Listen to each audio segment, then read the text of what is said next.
Congratulations on the purchase of your room and board float desk.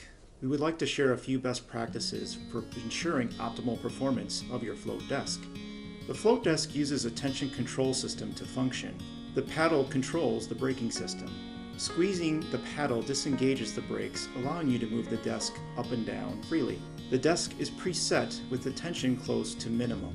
When you first get the desk, it's recommended that you place 20 pounds on the desk and set the tension using the tension control wrench. Turning it clockwise will add more tension. There's a red line on the meter that will move as you add more tension. You want the desk to raise and lower with ease.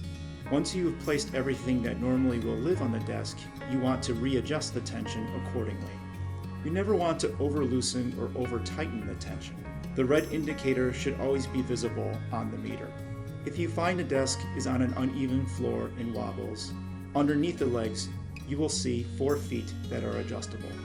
You can raise them to make sure your desk sits level on your floor surface. There may be moments when your desk does not decide to adjust. There are a few steps you can take to help work past this situation.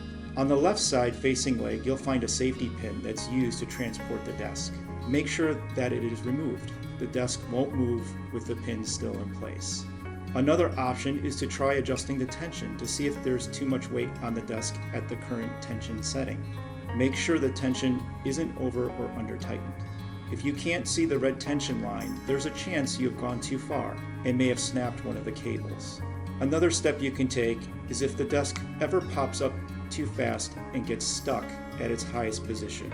In this scenario, try resetting the desk by placing one hand in the center of the desk while placing your other hand on the paddle. Squeeze the paddle and press down in the center of the desk at the same time. You want to make sure you're able to get leverage when pushing down in the middle.